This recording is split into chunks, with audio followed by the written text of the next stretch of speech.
Yeah, 109876. We start in Marion, Arkansas.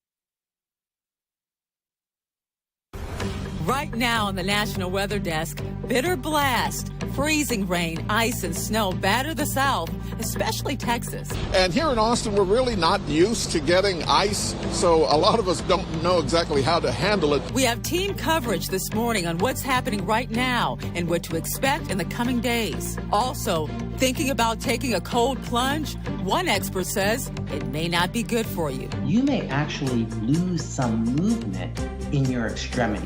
The water levels in Lake Michigan are changing with wide-ranging impacts. But now, there's over 100 feet of beach here. A grape harvest in the winter will introduce you to ice wine. Typically, you want it to be within 15 to 18 degrees Fahrenheit. And you'll see the big winners of the International Snow Sculpture Competition. From our nation's capital, this is the National Weather Desk. Good morning, everyone, and welcome to the National Weather Desk. I'm Angela Brown. 50 million Americans are under winter weather warnings this morning as a bitter blast moves into Texas and portions of the Midwest. We're talking about freezing rain, snow, ice, and sub-zero temperatures. We start in Marion, Arkansas. Now check out this sports car. It's coated with ice. The same thing for the other cars parked in this lot. Ice covering every inch, including right there, the trees. It's a beautiful sight, but certainly one that could be dangerous and lead to power outages. So far, fewer than 10,000 customers in Arkansas are in the dark. In Oklahoma, roads were already slick during the commute Monday night. Temperatures today won't get out of the mid-20s. Tulsa will see snow showers this morning. In Abilene, that's in central Texas, crews were out pre-treating roads on Monday ahead of freezing rain expected to fall today and also tomorrow. A winter storm warning is in effect until Thursday morning. Now let's head to a bit south here to Austin, Texas, where the temperatures this morning are hovering close to freezing. The state capitol is preparing for a few days of freezing rain and also some slick roads here. Reporter Fred Cantu shows us conditions this morning. And here in Austin, we're really not used to getting ice, so a lot of us don't know exactly how to handle it. But as you can see, a lot of folks here on I-35 through Austin are doing quite well right now. This is just the beginning of the ice. We've gone below freezing now. And I-35 is the busiest road through Austin, still open at this hour. In fact, some of the truck traffic still flying through at highway speed. Main lanes are open and flyovers are open here in the north central area of Austin. But south of us, there has been an accident on I-35 where it intersects with one of the new toll roads right there. People need to watch out for the flyovers here because those are the ones that are going to ice over the first because they don't have the warm earth to keep the pavement warm. But TxDOT has been doing what it can, preparing, and I've seen them out here already this morning a couple of times sanding. But the drivers also need to do their part and just slow down. As we have reported, this weather pattern is expected to stick around through tomorrow and even into Thursday morning. For more on what we can expect, let's turn to meteorologist Chicago Windler in Austin. Central Texas is bracing for multiple waves of rain, which will freeze on contact because temperatures at or below freezing, potentially for some locations all the way through Wednesday night. So in pink, those are winter storm warnings. And just to give you a little perspective, for the Austin area, we typically see an ice storm maybe once every couple of years. And for areas west of Austin in the Hill Country that could see in excess of 1/4 of an inch of ice accumulation, maybe up to 1/2 inch. About once every year or so is how often the hill country sees icing. Right now, it's looking as though the worst could actually be Wednesday morning. Tree limbs breaking, roads icing up, and scattered power outages will all be possible. Of course, that's going to be a huge issue for travel, not only here in Central Texas, but across much of the Lone Star State. For the National Weather Desk, I'm meteorologist Chicago Windler. A big issue, that's right. The severe weather battering several states is causing more delays for flyers. The big number this morning, 1,000 flights canceled, according to FlightAware.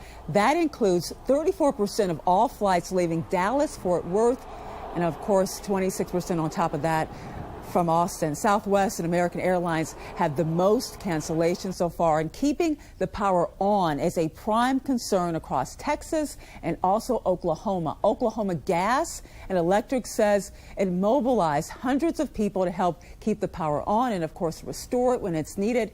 And so far, there are no reports of outages in that state, but the worst is yet to come. For a look at how San Antonio is preparing for the storm, we turn now to reporter Marisa Mendoza.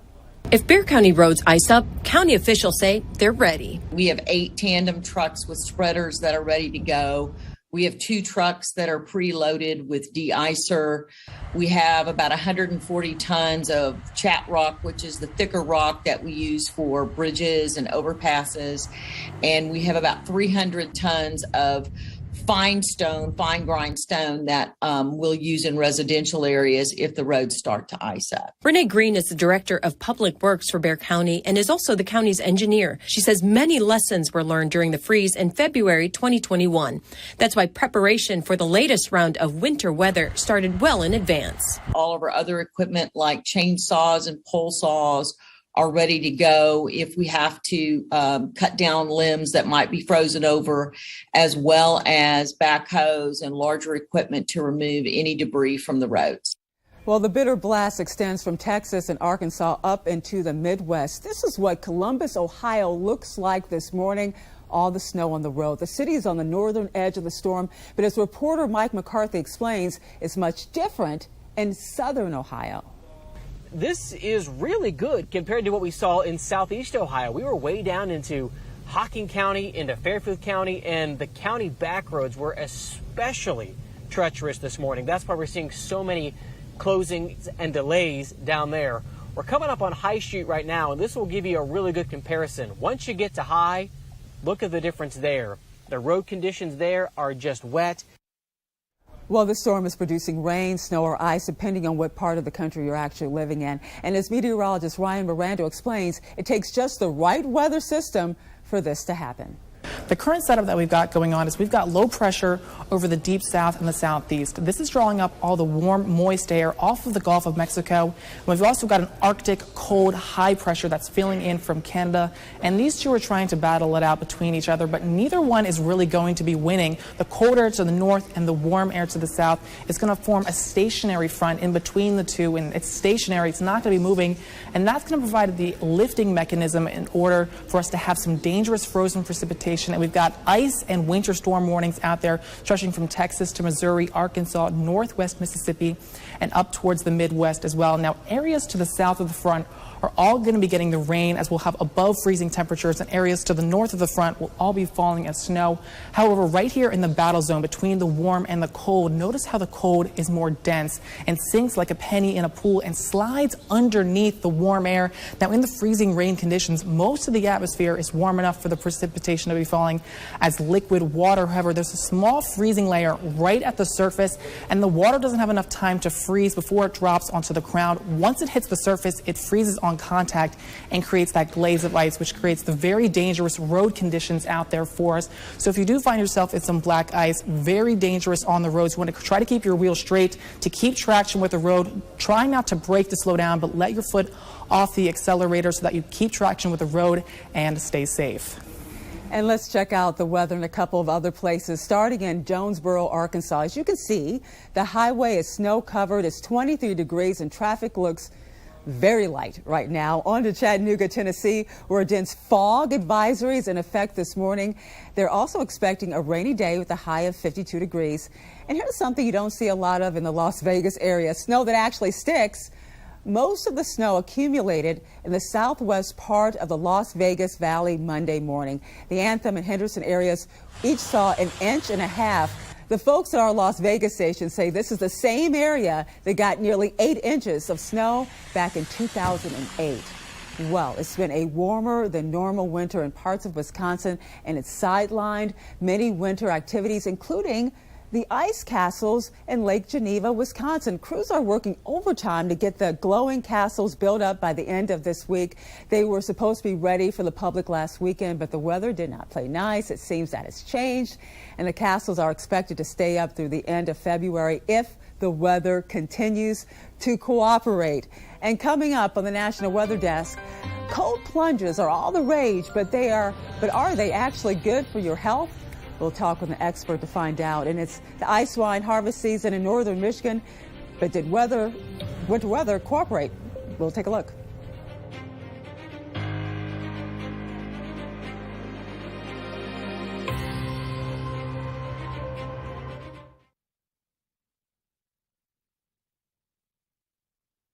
I'm meteorologist Charlie Lopresti with a look at the Northeast. Any leftover snow and rain that is moving out early this morning. The sun makes an appearance. The wind gets a little active out of the northwest. Temps today will top out in the 20s and 30s. Now, as we go into Wednesday, it's sneaky chilly early on. Notice some single numbers in lower teens, even colder in northern parts of Maine. I think we'll see a fair amount of sun on Wednesday, and temps will get a boost back into the 20s, so it's seasonably cool. The coldest air mass of the season so far arrives later this week. I'm meteorologist Jonathan Myers, and here's a look at the Mid-Atlantic region. Future scan showing our latest weather maker moving through. There's a cold front combined with a few disturbances, and that means some rain showers in the morning, maybe even a flake during the afternoon. And then maybe another round of some rain and snow showers arriving from the west overnight into early Wednesday. Could even have some light accumulations, especially portions of Maryland, lower Delmarva, and Virginia. High temperatures only in the 30s and 40s. That's the scene here. I'm meteorologist Vitas Reed. Your Southeast forecast highs for the day: 38 in Nashville, 60 in Raleigh. So you see a little warmer air along the coastal regions, though we have a cold front that's moving through the region for parts of the area. That's going to be dropping those temperatures a tad bit, but also bringing some showers and thunderstorms. Down in Florida, we're looking at more of the sunshine as high pressure sits off the coast, bringing a southeasterly flow. So some of that southeasterly flow is affecting Macon and Charleston with those warmer temperatures. But the cool air will continue to push in through the week.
Weather Window, presented by the National Weather Desk. That is sleet, ice pellets you hear falling during a winter storm warning in Tulsa on Monday, and then the rattle of thunder. That's known as thunder sleet, and while fairly uncommon on any given day, it was seen and heard across Oklahoma. And we're sure there was some loud thunder accompanying this storm in southeast Texas, but with no sound, we'll just admire the photo. Welcome back. Jumping into freezing cold water in the winter really sounds crazy, but right now cold plunges are all over social media. You've seen, the polar bear plunge, to raise money. Others are taking the dip as a recovery ice bath. But does it really have health benefits, or is it just a passing fad? Emily Gracie took a deep dive into the topic with Dr. John White. So a cold plunge is where you're jumping into or plunging into a body of cold water. And usually what we define as the measure for a cold plunge is around 50 degrees. And that can either be in a pool, in the ocean, it could be in a barrel. That's what people are doing nowadays. So it looks truly awful. It looks torturous. What are the benefits? We really don't know what the benefits are of a cold plunge. We do know that cold can be very helpful, such as ice, when we have a sore muscle or initially when we have some injury, because in the short term, it reduces inflammation. I don't know if we can translate that to immersing yourself or plunging yourself into very cold water. Basically, the cold plunge is a shock to your system. It's a stress on your system. After a few minutes, you may actually lose some movement in your extremities. Are there studies being done on the benefits and the drawbacks?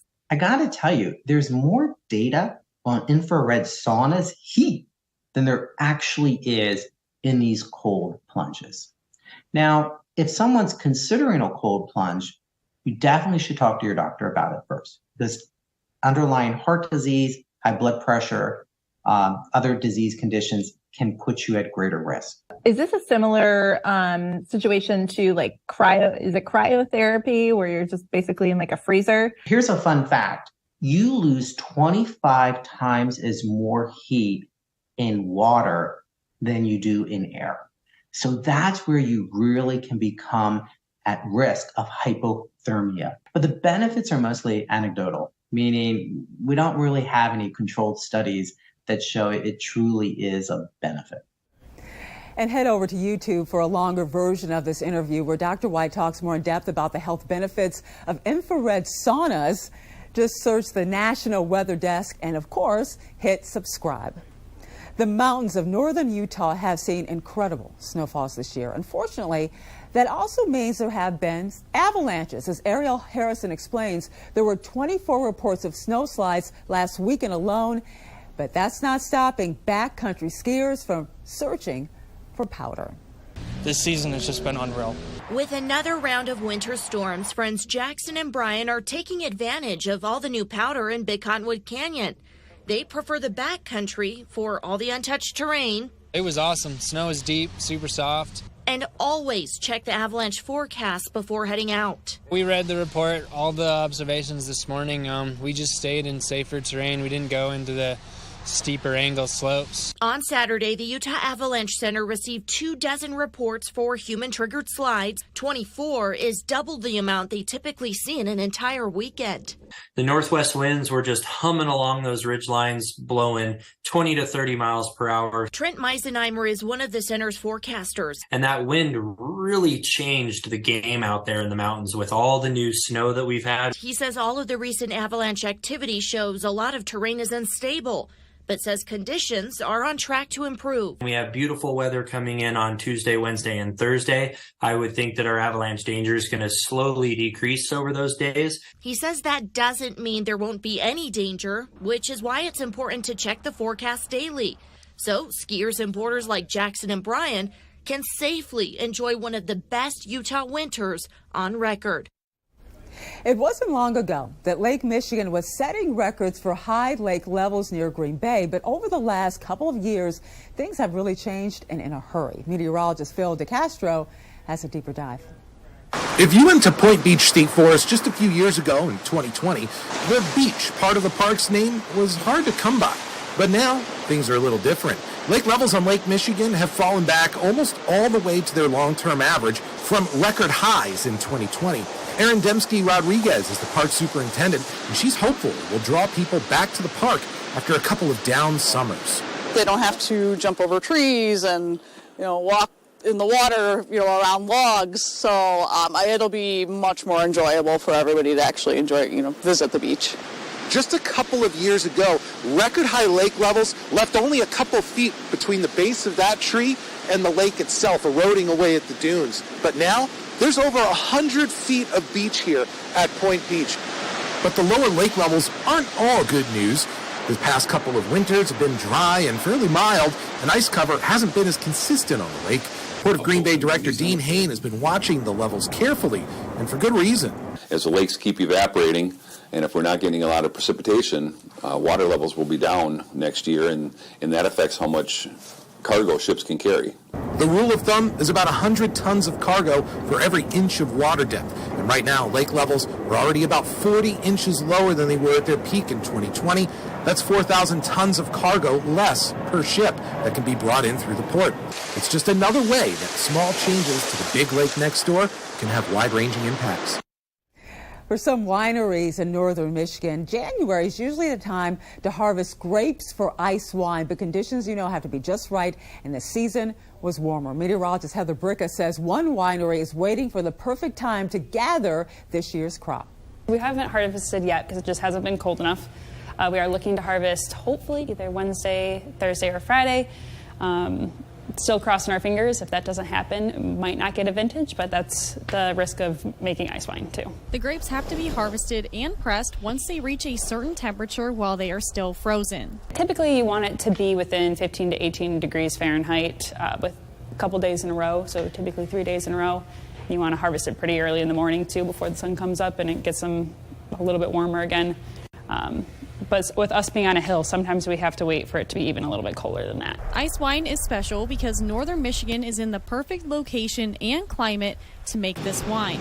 It's sweeter than a regular wine because of the way it's harvested. Since we harvest the grapes and press the grapes when they're frozen, a lot of the stuff that is frozen is the water. So the juice that we do get out is extremely concentrated, more complex. Since it's left on the vine for so long, more sugars are allowed to accumulate as well. So that's why it's so sweet. It's almost even thicker. There's no guarantee that there will be ice wine every year because it depends on the weather. And as we go to break, we'll take you soaring over the Flathead Indian Reservation in Montana.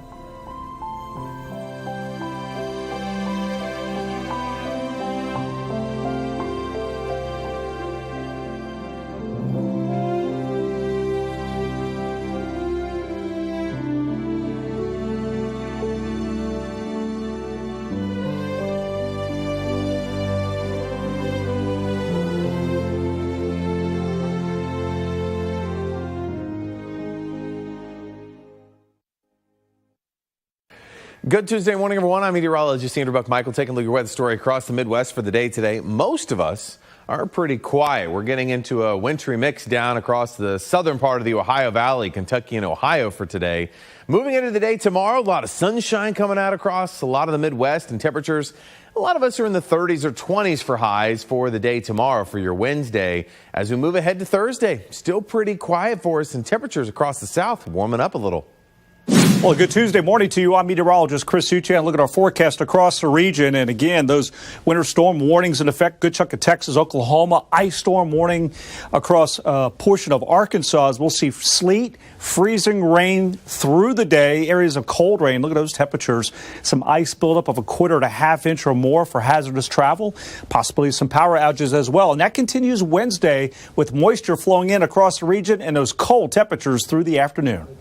Good morning. I'm meteorologist Rebecca Stevenson. Here's what's happening across the West. Temperatures anywhere from 20 to 35 degrees below the average for the Intermountain West. That means this cold air is only slowly working its way eastward. We still have frost and freeze warnings across parts of California all the way into Nevada, and it's drying out, but do expect some more mountain snow into Montana.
Groundhog Day is later this week. Meteorologist Violet Skyborg takes a look at the meaning behind the renowned rodent.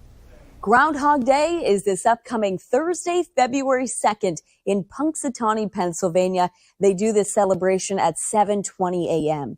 But let's talk about the meaning of this tradition. It started with a German community in Pennsylvania back in the year 1887. And they did it during this time of year because it marks the end of the 3 darkest months of the year for the Northern Hemisphere, which is November, December, and January, which is why this is on February 2nd. Now let's talk about the meaning of if the groundhog sees its shadow or not. If it sees its shadow, it's said that the groundhog retreats back into its den and we get 6 more weeks of winter. But no shadow, that means that we get an early spring. Although, sadly, the groundhog is not very accurate. I'd rather stick to your meteorologist's forecast to see if winter-like conditions are going to be sticking around or not. And we'd love to share your weather content on air. You can find us on your favorite social media platforms, Twitter, Instagram, Facebook, TikTok, YouTube, you name it. You can scan the QR code on your screen for links to all of them. We'll be right back.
Annual snow sculpture competition recently wrapped up in Breckenridge, Colorado. Germany won first prize for the creation called Sub-Zero Gravity. The local team took silver for this massive God of Snow creation. Thank you so much for joining us.